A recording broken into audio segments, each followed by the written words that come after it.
Which one's the best crypto asset? Well, Bitcoin's the best crypto asset. Okay. What's the second best? There's no second best. There's no second best crypto asset. There's a crypto asset. It's called Bitcoin, right? Right? There's no second best. Okay. It's not like Google and Facebook. It's not like Apple and Amazon. Yeah, we can debate Apple or Amazon. What's better? They both look like tech monopolies to me. They both look pretty good. On the other end, Bitcoin or no, Bitcoin. Bitcoin's a crypto asset. This entire idea of like 60% dominance is bullshit, ridiculous, stupid, right? Like, it's stupid. It's not 60% dominant. It's like 96% or 95% dominant, right? The thing, and you compare it as a crypto asset to a like kind of proof of work crypto network, right? There's meant to be a store of value. You know, you're lucky if you find it, you can scrape together 5% of other stuff in the last bucket, so there is no real. Hey there, TRASTRA fans. So clearly I'm back. Welcome to our coffee break on Friday morning. I'm recording it in the afternoon, so I guess you'll get to it later on in your day. We're going to try to make this format a little more festive and jubilant by including more lively content, and we're going to make an emphasis on videos and perhaps even music later on. I'll see what I can do for you guys, maybe come up with some playlists or something. I know, not every one of you is dreaming of reading a lot of, serious articles over the weekend. I'm sure you guys like to, have fun at the beach and stuff like that. So I'll try to come up with ways for you to entertain yourself to the point of complete exhaustion. So on Monday morning, you feel like I am feeling right now after my vacation, completely exhausted, but in a good way. So with that, let's go ahead and get to my reading list for this weekend. And I got to tell you, it's going to get a little intense. So just bear with me, grab your pen and notebook and start taking notes, because stuff I'm going to show you is going to be pretty serious. All right, so let's begin with this piece right here. It's kind of an expose on the whole play to earn paradigm, and even though it only takes an example, as an example, the X Infinity game, it basically sheds the light on the whole play to earn concept and how controversial, to say the least, is the whole thing been. Has the whole thing been to people who entrusted their savings to the game that was supposed to lift them from poverty. It's a heartbreaking piece. It really is a tearjerker. So I do recommend you read it, because well, just so you know what's going on with other people. You may have gotten lucky with play to earn. You might have made some money with that, but there are some scenarios, there are some cases that are just that are head scratchers. So yeah, the article is kind of lengthy, but it's got some incredible thought-provoking points. So there's a lot of takeaways here. Give it a read and read it over again so you understand better the situation with the whole play to market outlook. Another article I wanted to show you is this one. It's basically more or less the same thing as the previous one that tells you the fairly sad story of some of the people that entrusted their savings to play with them and maybe get lucky. Well, this one is almost the same, but it pertains to Luna and the whole Terra scandal, the calamity, one might say, and I am that one that says that it's been a calamity. It's got plenty of awesome links. So if you really want to, sink your teeth into the subject, this article is really the one to do it with, because it's got a lot of side notes, quotations from, world officials, from countries, naturally, second and third world countries that have experienced the Luna tragedy, firsthand. So give it a read, take some notes. It's got a lot of numbers, lots of statistics, so very useful read. Okay, so another great piece I think that you guys should read over the weekend is this interview with Peter Thiel, however you want to pronounce it. It's extremely lengthy. It's a podcast, actually. This one is a transcript of a podcast. I listened to it, to some of it. I haven't finished it yet. I'm going to finish it over the weekend. Again, if you want to listen to it, go ahead. It's only half an hour listen, which means that it'll take you a little bit of time to read through it and analyze all the links that are included with the article. But once you do, you will absolutely get a perfect grasp on what and who Peter Thiel is and what is this very intricate maze of relationships in the world that he's a part of. So yeah, it's kind of on inside of a world of billionaires and crypto billionaires and tech giants, and et cetera, et cetera, et cetera. So just you'll enjoy it immensely, I know. Here's another podcast that I've come across lately, and I love it. It's completely user supported, so they don't take in any commercials or anything. What they do is, it's kind of a dick move when they put a first half of a podcast on an open source, and then they tell you, hey, if you want to listen to the second part, you're going to have to subscribe. I know, but they have to support themselves. I respect that. So that aside, this Hidden Forces podcast is excellent. It's just hands down excellent. And this guy that I have a lot of respect for, Lev Menon, he's, read the summary and follow this guy on Twitter. He's on there. He's fairly active. He's been deep in the trenches of the banking industry since the mid-90s. He was an analyst. He was part of commissions that have written reports from inside the Fed. He's got a book coming out. I think it's called Fed Interrupted or something. I don't know. I'm going to order that book as soon as I know what that is, what's the name of it. But yeah, check out this podcast. I'm going to leave the link in the description, naturally, to all the materials that I present here. I'm going to leave the links in the description to the video. But this one's fascinating. This one is all about the structure, the birth, the progress, the development, the structure of the American banking as we know it. And this is awesome. It's got some historical side notes. It's got some, so yeah, this is an awesome podcast. I strongly suggest you sign up to it because they talk to a lot of fascinating people.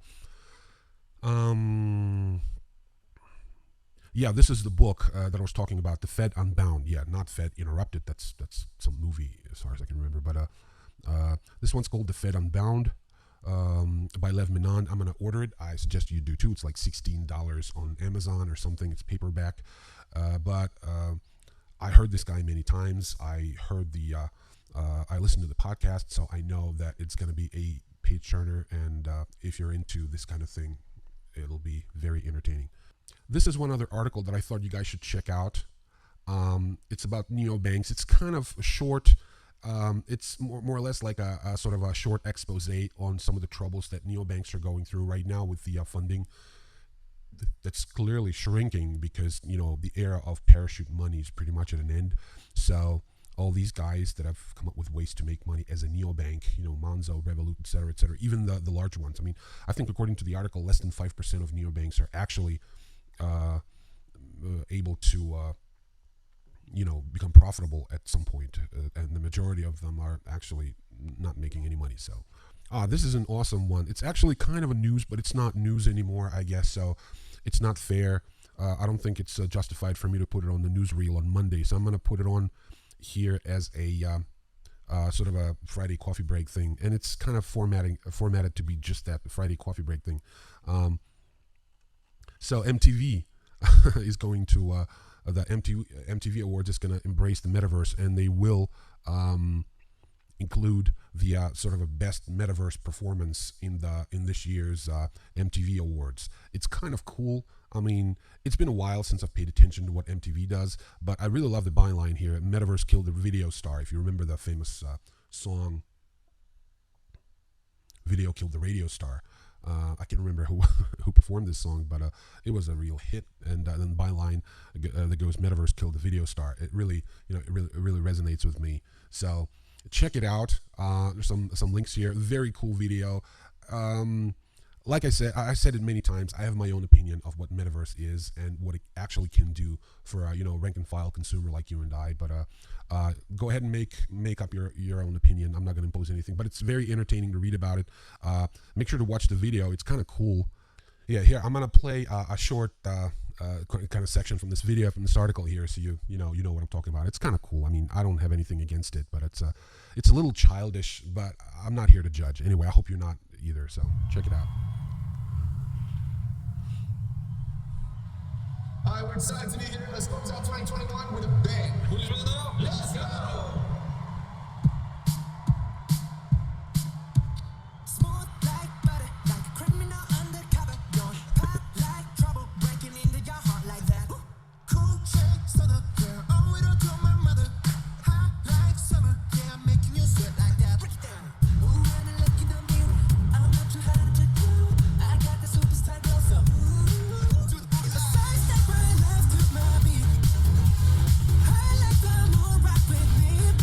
okay, as you can imagine, it goes on like that for a while. So if you're into Minecraft, you're definitely gonna love it. And check out the article. It's kind of cool. Okay, let's go through crypto Twitter right now and see what's going on there. Right, this is the one that I find extremely weird. It's some sort of an animated trilogy by Coinbase. I read some of the comments to this video, and I realized that I'm not the only one who doesn't really understand what is the meaning of this thing. It's either some sort of an extended advertisement for an NFT project that Coinbase had gotten involved in recently, or some sort of a PR thing. I'm not sure. It is extremely cool. The production value is very high. So it goes on for about 5 minutes in just part one, so I'm not going to play it for. I'm going to play some, but I'm just not sure if I want to play the whole thing. I'm sure you guys will do it on your own. Any club that would have me as a member.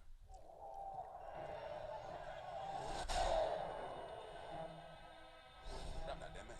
This is not that kind of club. So there I was, just another Saturday night, beating the daylight out of some second-rate hack in a third-rate dive. I know what you must be thinking, but those student loans don't pay themselves.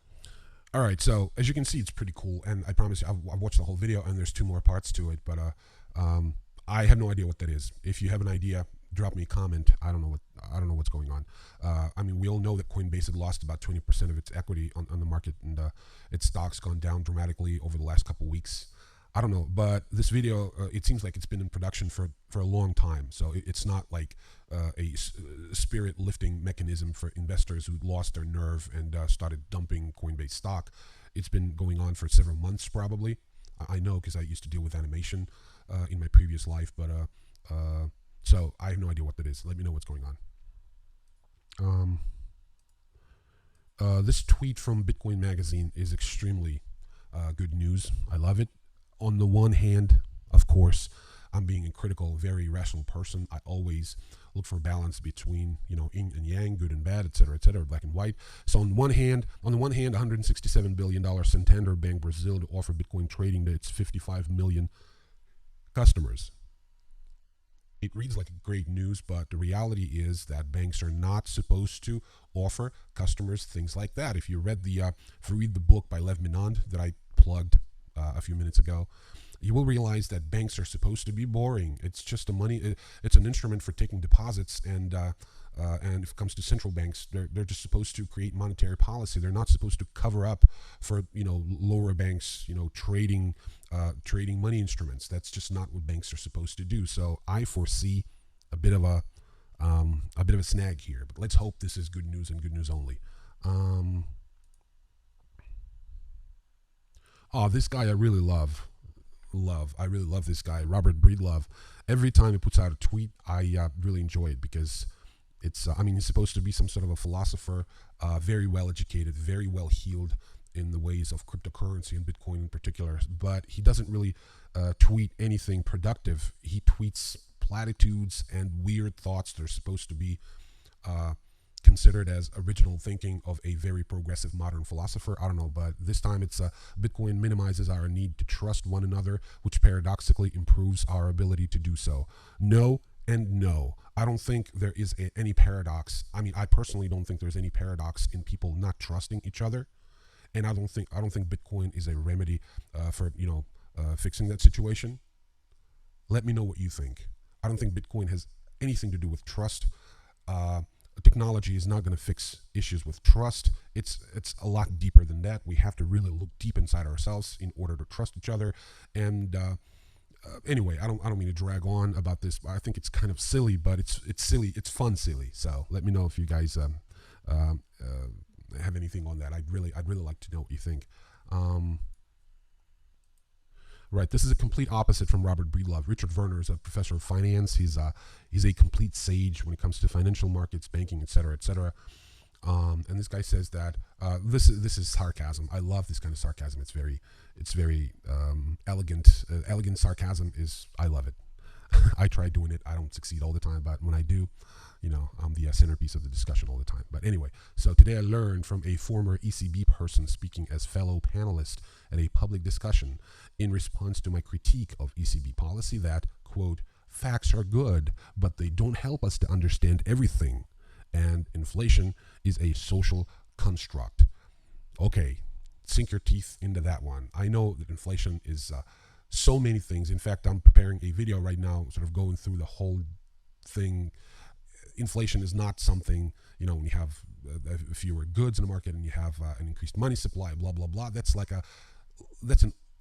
criminal oversimplification of what inflation is.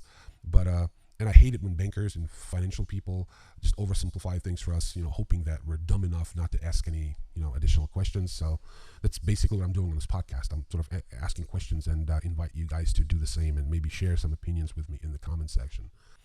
Here's another tweet that I thought you guys should pay attention to. In fact, you'd do very well following this guy on Twitter, Stephen Deal.